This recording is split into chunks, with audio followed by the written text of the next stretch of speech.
देखिए क्या हो जब ब्रह्म मुहूर्त में किसी को दिव्य दृष्टांत हो जाए। अब ये दिव्य दृष्टांत क्या है? देखिए दिव्य दृष्टांत का मतलब जाने।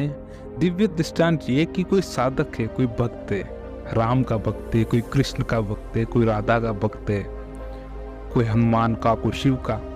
अब देखिए जब वह सुबह उठता है और अचानक उसके सम्मुख वे दृष्टांत आ जाता है, उन पर वो की छवि दिखाई देती, पल भर के लिए ही सही उन्हें, लेकिन 101% दिखाई देती है एकदम स्पष्ट रूप से। तो हाँ, इसको दिव्य दृष्टांत कहा जाएगा, बिल्कुल इसको कहा जाएगा। अब ऐसा क्यों होता है? देखिए वे भक्त विशेष रूप से सुने, बहुत ही अच्छी बात बताने वाला हूँ आपको, और ये चीज आप गांठ बांध के रखे, आपके जीवन में ये वीडियो बहुत ही बड़ा सुधार करने वाला है। और जो भक्त नास्तिक है, इस चीज की मैं गारंटी लेता हूँ, इसके पश्चात आप नास्तिक बिल्कुल नहीं रहेंगे। वे क्यों? क्योंकि जिस किसी ने भी परमेश्वर का अगर अंश मात्र भी, उंगली भी पकड़ ली या फिर आंचल भी पकड़ लिया हो किसी भी प्रकार से, यानी परमेश्वर आपकी बिल्कुल छोटी सी भी चीज से बहुत ही ज्यादा प्रसन्न हो सकते हैं। कैसे? देखिए सर्वप्रथम वे सुने जो कि परमेश्वर का परमार्थ का मार्ग है, परमार्थ मार्ग की, यानी उसकी दिशा पर चलता रहता है, उसके कहे अनुसार वेदों पुराणों में जो भी कहा है, यानी उस परमार्थ को पाना कैसे, उस प्रभु को पाना कैसे, उसी जैसा आचरण कर, तो उनको तो मिलेगा ही मिलेगा। उसके पश्चात जो गृहस्थी में जी रहे, जो व्यवसायिक रूप में, जो आप और हम जैसे हैं, जो उलझे पड़े हुए हैं काफी हद से, जो स्वयं के कार्यों से ही फुर्सत नहीं मिलती, अब वे क्या करें? उनके भी तो मन में लालसा होगी कि नहीं, कहीं ना कहीं रिजल्ट तो हमको भी, पासिंग मार्क्स चाहिए सिर मार्ग में, पास तो हम भी इसी क्लास में इतने सालों से, इतने पीढ़ियों से, इतने जन्मों से तो बेटा नहीं रहा जा सकता। तो क्या हो कि ऐसा कुछ हो जाए कि ये एक तरह से ये जगह छूट जाए और उस जगह पहुंच जाए जहाँ पर बहुत ही कम लोग पहुंचते हैं, यानी कहते हैं कि लाखों में से कोई एक बिरला ही जाता है उस मार्ग पर। अब ऐसा कैसे हो?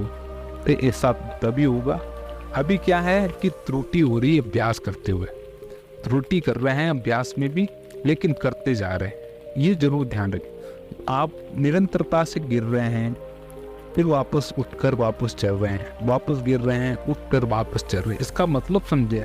देखिए ये मनुष्य की फितरत है, अर्थात मानव ऐसा ही है कि वे भगवान का स्मरण आता है तो चल पड़ता है वापस। जैसे ही विस्फोरण होता है, माया का घेराव बहुत बड़ा है, बहुत ही विशाल है।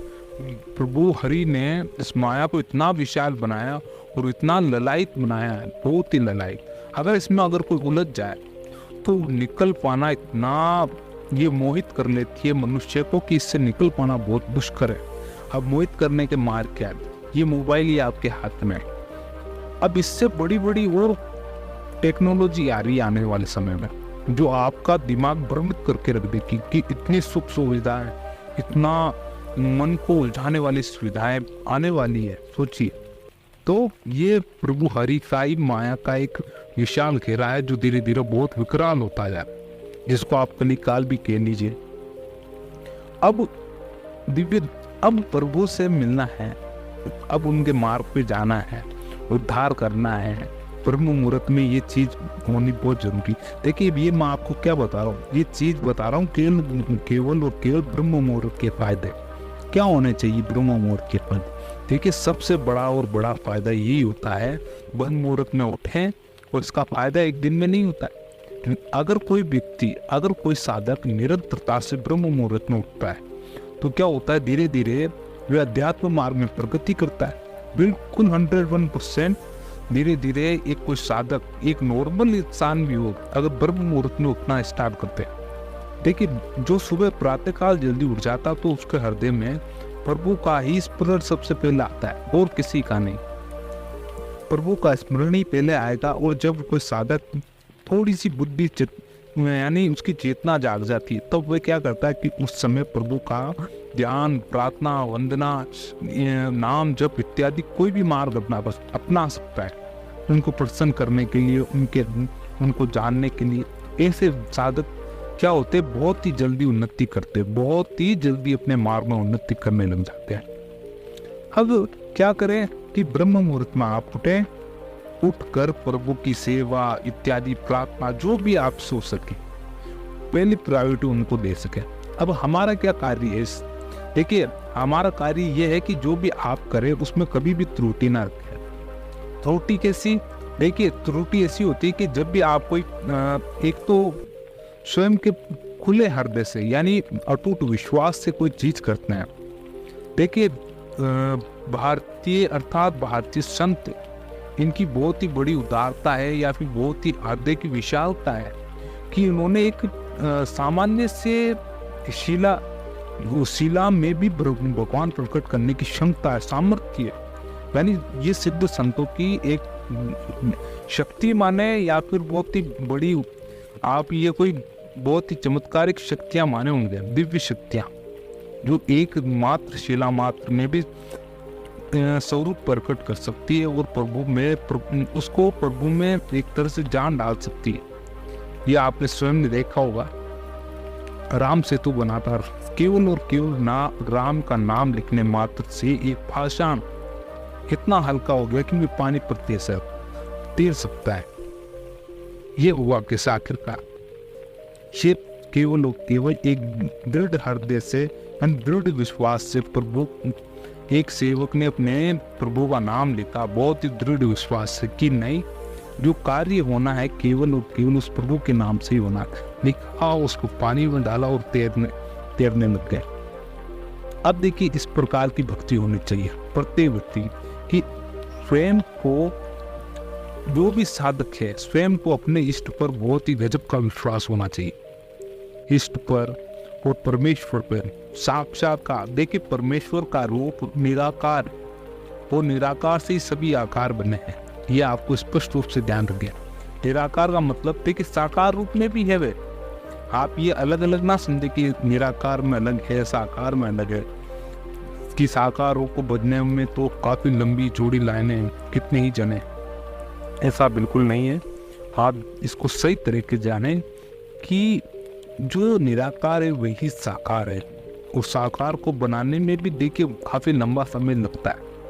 वो चीज को प्रभु ने साकार किया, जो सृष्टि निर्माता हुआ है, मानव बनाया और भी काफी चीज, इसमें बहुत लंबा समय लगता है, लेकिन प्रभु ने क्षण मात्र में कर दिया ये काम, बिल्कुल क्षण मात्र में। अब देखिए कि ब्रह्म मुहूर्त में आपको क्या करना है कि दिव्य दृष्टांत पाना है। कुछ सब छोड़िए कि आपको दिव्य दृष्टांत पाना है। देखिए, वे जान दे निरंतरता से करी हुई चीज। मैं एक चीज आपको स्पष्ट बात में बोल सकता हूँ, अगर कोई साधक निरंतरता से कोई भी कार्य करे तो उसको इस विश्व की, इस संसार की कोई भी ऐसी चीज नहीं है जो उसे प्राप्त बिल्कुल ना हो। हर चीज प्राप्त हो सकती है, अब अगर उस चीज पर अभ्यास किया जाए, मेहनत की जाए और विश्वास रखा जाए, बहुत ही गहरा विश्वास, अटूट विश्वास रखे, स्वयं पर विश्वास रखे कि आप में वो काबिलियत है ना। देखिए, भक्त ध्रुव में स्वयं में काबिलियत थी, पर वो हरि को बुला लिया, साक्षात्कार कर लिया मात्र 6 महीनों में। दूसरा, प्रहलाद, बहुत ही शक्ति थी, दृढ़ विश्वास था। पाषाण, एक स्तंभ से, एक खंबे से प्रभु नरसिंह अवतार को पैदा किया। उसके अलावा काफी भक्तों की बहुत ही लंबी चौड़ी लाइन है। अब कमी कहाँ रहती है? देखिए, कमी अधिकतर साधकों में वहां रहती है कि कहीं ना कहीं निस्वार्थ की कमजोरी आती है। क्यों आती है? ऐसा होता है क्यों? देखिए, ऐसा होता है इसलिए कि वे समय से पूर्व कोई चीज को करना चाहते हैं कि प्रभु मेरा ये काम बहुत जल्दी हो जाए, कि मैं ये चाहता हूँ, मेरा ये हो जाए, वो हो जाए। देखिए, जो नीति में लिखा हुआ है, आपकी नियति में जो लिखा हुआ है वो स्पष्ट रूप से होकर तो वही रहेगा।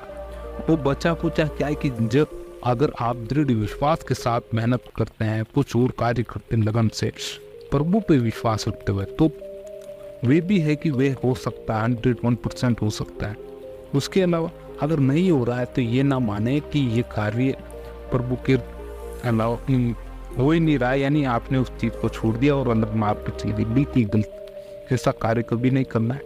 विश्वास इतना रखे कि ब्रह्म मुहूर्त में उठे, हमेशा ब्रह्म मुहूर्त में उठे और निरंतरता से ध्यान करे, नाम सिमरन करे और देखिए, ध्यान में जो शक्ति है वे आधुनिक इतिहास का एक